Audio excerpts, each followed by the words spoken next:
isso. Dando a continuidade. Acho assim, se a gente falar o ESG, ele vai vir para organizar tudo isso, né?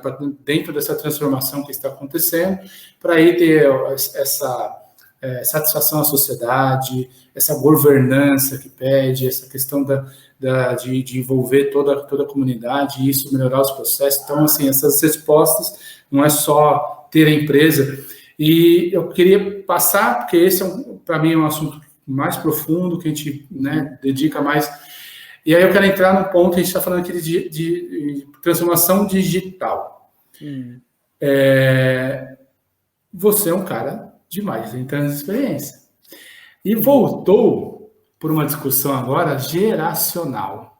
Né? Eu já tive a oportunidade aqui de receber o Marco Barkowski, lá da Easy Travel, e ele deu uma aula aqui que ele mesmo falou assim: eu tenho 59 anos, Cadu, mas eu sei que se eu não tiver no digital, eu morri, minha empresa não existe e tal. Então, assim, o quanto essa questão essa discussão do geracional, agora tem uma nova aí, cringe, millennium, enfim, num momento polarizado, eu não vejo valor nenhum nesse tipo de discussão. Mas o quanto essa questão geracional ela pode impactar positivamente ou negativamente por razões, né? Até li uma frase do Sócrates, mas eu vou usar eu quero que você fale da Bibi Ferreira, que resume isso. Então, quanto a essa questão do geracional, discutir essa questão geracional é válido e gera valor nessa transformação. O Cadu, é uma provocação extraordinária, principalmente vindo para mim, né? Porque eu tenho muita dificuldade de entender a minha idade cronológica, mas isso eu devo fazer análise para descobrir isso. Até já fiz ótimo, mas eu tive pouco sucesso, porque a psicóloga teve muita paciência comigo, eu sou muito grato a ela, mas eu ainda não encontrei a resposta. Porque quando você vê... Mas isso foi na minha trajetória toda. Eu tenho 56 anos agora, né? Mas na minha trajetória profissional foi toda assim. Eu me lembro que eu era muito inconsequente, né? Eu me lembro que eu tinha um chefe, né? Porque você sabe que a cultura do chefe vem... Se é uma coisa geracional que a gente tem que falar, é a cultura do chefe, né? Exato. Tinha chefe. Aí o chefe chegava para mim, o chefe ficava toda hora assim: você precisa comprar, você precisa pegar a empresa, a gente precisa fechar, porque eu preciso ter a meta, eu preciso ter mais clientes e tal. E era sempre em clientes globais, né? Então eu na minha, né? E esse era um chefe que tinha toda aquela hierarquia vertical, né, gente? Eu não sei se vocês já tiveram, talvez vocês não tiveram, gente assim, mas era gente assim, que tinha secretário. Que tinha, eu ia até te provocar, o chefe ainda existe hoje, ou deveria existir? Olha, eu acho que se esse cara existe, ele custa muito caro para a empresa, né? Eu não sei se o shareholder concorda com isso, mas... Aí, sensacional! Esse cara custa caro. Aí assim, Cadu... Aí chegava esse chefe, até aquele cara que tem a secretária, né? E às vezes e eu achava muito engraçado essa questão da secretária, porque eu era muito amigo das secretárias. Aliás, uma boa política na minha época era você conquistar bem a secretária. Mas assim, e eu falava com ele sempre assim, porque eu não tinha muita atenção. Eu falei assim: eu só tenho boas notícias. Porque é o seguinte, eu tinha comigo o seguinte: quando o cliente está feliz conosco, ele aceita, ele topa, ele fecha o negócio. Naquela época, né, se fechava muito na base do relacionamento, do cafezinho, tinha muito isso, e a gente tinha uma sinergia global que permitia que a gente fechasse contratos. Então, só tinha notícias boas. Então, aquele estresse que ele passava já não rolava comigo. Então, eu tive sempre um comportamento um pouco mais assim entusiasta, né, das atividades. Então, essa questão geracional que a gente estava brincando lá no início, ela, para mim, ela tem uma utilidade extraordinária para o marketing. Porque quando a vez e aí eu estou fugindo um pouco, mas dando mais um conceito teórico, ele é muito importante para o marketing. Por exemplo, você tem, quando ela começou lá, né, a geração X, ou depois do pós-guerra, né, você tinha que construir, você tinha que oferecer produtos para uma determinada geração que estava mais apto a uma determinada tecnologia, outra não. Não era para todo mundo que você vendia máquina de lavar. Você tinha que vender máquina de lavar para um determinado público que nasceu depois da Segunda Guerra, que estava mais antenado às novas tecnologias. Então, para o marketing, ele teve uma utilização muito importante, boa. Ainda muito hoje. Importante. E hoje ainda tem. Existem muitas... os classificados na geração X, em que estão aí a minha geração, os nascidos em 65, um pouquinho depois de 65, então tem gente de todo jeito ali no meio. Mas o que eu acho que a tecnologia democratizou era o trânsito de gerações.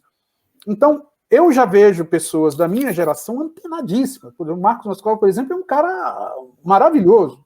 É um cara que está super antenado. Eu sei que alguns executivos aqui de Agens, que eu não vou dizer o nome, mas para não fazer uma propaganda gratuita para ele, mas são pessoas antenadas, entendeu? Sim, que estão lá discutindo embarreiramento. Na realidade, o que ele está fazendo é uma grande conexão de soluções para entregar para o cliente. O cara está preocupado, ele tem mais de 70 anos, ele está preocupado com isso. Tem outros que é completamente diferente. Aí, como eu estava falando da história da Bibi Ferreira, e você está falando do Christian aí, que eu também tenho acompanhado isso na internet, mas isso é uma coisa tão absurda, né? Porque o contexto hoje, a macropolítica brasileira hoje resolveu simplificar e a gente voltar à Idade Média, né? Então você tem os maus e tem os bons. E acabou, não existe nada no meio. Que não é no meio, ela é satânica, né? Você tem que fazer um exorcismo do cara, chamar a Santa Inquisição para definir se ele é de lá ou de cá. Ele não pode ficar no meio. Ele não pode ter uma ideia. Porque ou ele é do demônio ou ele é de Deus. Né? Desculpa o nome de Deus. Então, assim, anjos e demônios, né? Tem até Anjos e demônios, exatamente. A gente não tem aquilo lá, a gente não tem mais purgatório. Então, e aí a Bibi Ferreira, né, tem várias fases nisso. Eu achei a Bibi Ferreira genial quando ela entrou no programa do Jô Soares, ela comia muito jujuba, né? Que é uma coisa de criança, né? Né? Aí o pessoal começou a rir, né? Dela, que ela comia no jujuba e ela pediu, o Jô deu jujuba para ela. Aí todo mundo começou a rir dela, ela olhou assim para o público e falou assim: jovens, eu vou dizer uma coisa para vocês. A minha velhice é eterna, mas a sua juventude é passageira. É isso aí. Então, eu achei genial isso, porque não se discute, e a tecnologia, quando eu falo de transformação digital, eu falo isso com muito entusiasmo, porque ela rejuvenesce a pessoa. Sim. Eu diria que o conhecimento, ele rejuvenesce, né? Sim. Todas as vezes que alguém conhece mais sobre alguma coisa, você pode ver, ele assume automaticamente o lado aprendiz. Então, toda vez que alguém fala, e você faz isso de vez em quando, Cadu, e muita gente lá desse grupo positivo, que eu tenho tido o privilégio de conviver, olha, eu não sei muito disso, não que eu seja um especialista. Vai lá e crava um negócio super bacana, agrega alguma coisa. Porque isso, para mim, é o que eu chamo da geração eterna, né? Do eterno aprendizado, né? Então, essas pessoas, elas são absolutamente... Tem algumas que são muito importantes, né? Eu acho que as pessoas que se identificam com determinadas gerações, que têm dificuldade, elas são importantes, porque são seres humanos que contribuíram para alguma coisa. Mas existem as pessoas que eu chamo, na minha ponto de vista, essenciais. São os eternos aprendizes. E esses trazem sua mensagem, trazem sua contribuição para a empresa, traz sua contribuição para a sociedade. Não importa a idade, né? Não importa a idade. De vez em quando você vê lá, você vai precisar de alguma coisa razoável, você chama um cara lá nascido em 1950, para dar um depoimento. Em tempos de incertezas, essas pessoas têm um valor extraordinário. Então, o estado da arte nossa, talvez, fosse a gente poder conviver melhor sem essas segregações, né, que se colocam aí. Eu acho que, de alguma certa forma, elas são engraçadas, porque um dos princípios do teatro, que se ri muito no teatro, é o ridículo, né? O ridículo, ele é engraçado. Então, todas as vezes que se colocam essas discussões de uma forma toda, né, cheia de energia, assim, eu acho engraçado pela ironia e pelo ridículo que é, né? Mas, sim. E aí fica essa briga, não tem objetivo, assim, é só para dizer assim, eu sou o milênio, eu sou o milênio, então eu sou melhor. Até surgiu numa discussão, até no grupo mesmo que ontem teve, assim, mas quem são eles? Estão aprendendo a vida, geração Z sabe o que da vida? Não é por aí, eles vão, é uma outra forma, é uma outra... Então, assim, eu sempre fui um cara que assim, dei valor para a experiência, né? E a ousadia dos mais jovens. O mais jovem, a gente tem a ousadia, a gente tem... Eu, né, com 41 anos, me achando jovem, sou um milênio. Segundo a nova. A mais energia, essa ousadia de ir lá e fazer. Você mesmo disse que narrou aqui pra gente que tem essa característica ainda, muito presente, de ir lá e questionar, e vamos lá e faz. Mas a experiência não é necessária. Olha, Você olhou para isso? Você olhou para aquilo? Olha, tem essa base aqui, já foi feita assim, entendeu? Já, você não está descobrindo a roda, vamos tentar melhorar junto, vamos juntar aqui. Então, essa coisa do... existe aqueles que são old school e querem ser old school e pronto, acabou, é como você falou. Você disse assim, tem aquele que não quer ser o digital, ele usa muito pouco, mas e tudo bem, né? Então, assim, eu uso muito, esse é muito old school, mas tudo bem, não é pejorativo falar, tem alguns que, felizmente, infelizmente, que ficaram ali, tudo bem, mas já entregaram o valor deles, eles construíram, muita coisa eles construíram, né, nessa jornada deles, e agora também estão passando bastão já, ou deveriam estar, né? Alguns deveriam já estar bastante. Está passando, mas está ali ainda, né? Mas não tem essa questão de ficar geração A, geração B. Por o marketing é muito importante. A gente que estuda também, estuda marketing, é importante para você direcionar um produto. Tem o Google Trends aí, que nada mais é do que um Big Data que você vai lá, coloca o tema e você tem as informações aí para você tomar decisões. E essa geração Z, TikTok, um monte de ferramentas estão chegando aí, que ainda não estão sendo olhadas como olhar comercial, como já é um Instagram hoje, como foi o Facebook e hoje é o Instagram. O LinkedIn está partindo forte para essa questão mais comercial e toda a tecnologia de tratamento dessas informações. Como eu dividi, mas não vão passar de 1 hora, só para já encaminhando para o final. Então, essa questão tem um cara aqui de 56 anos, com toda essa bagagem, falando de transformação digital, né? A importância dela no dia a dia, seja uma agência, seja um hotel, para as empresas, para a indústria de turismo em geral, né? Ela é necessária. E é uma coisa que eu sempre gosto de chamar a atenção aqui, desde o primeiro conteúdo com o Tanabe, eu sempre repito isso. A ferramenta é um meio, a tecnologia é um meio.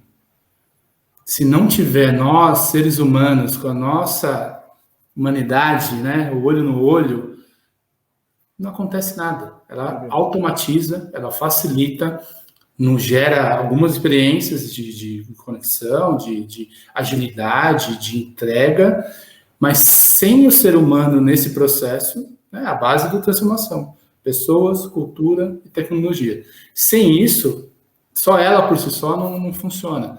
É um mito aí que a gente tem meio que desconstruir também. Eu tenho um sistema, acabamos de falar, um case do hotel. O dado está lá, o sistema está lá, a tecnologia faz parte daquilo ali. Mas se não tem um ser humano ali atento a isso, só ter não vai ter nada. Algo a acrescentar? Porque aí eu quero agora já ir caminhando já para o final, para as mensagens finais, que a gente poderia gravar mais 2 horas aqui facilmente.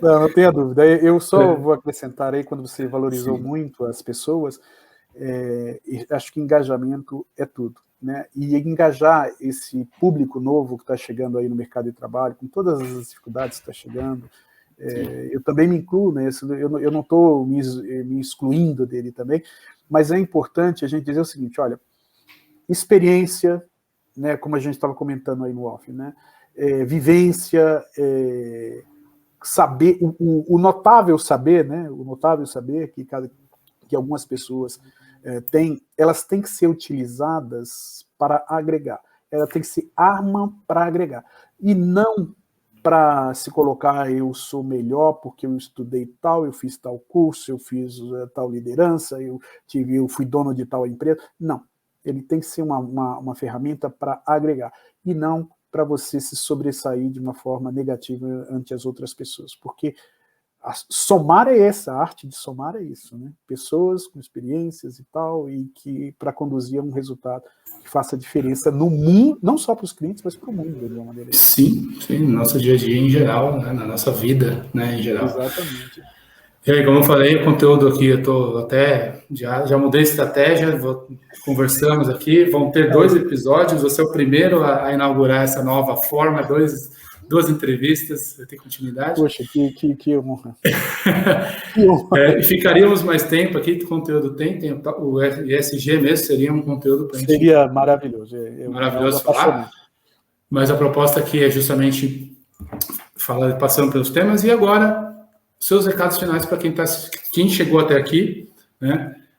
Lembra de curtir, comentar, interagir aqui com a gente, sempre, né, fazer todo esse processo aí de engajamento para que esse canal, esse conteúdo chegue cada vez mais longe. Recado final para quem chegou até aqui nessa parte do vídeo.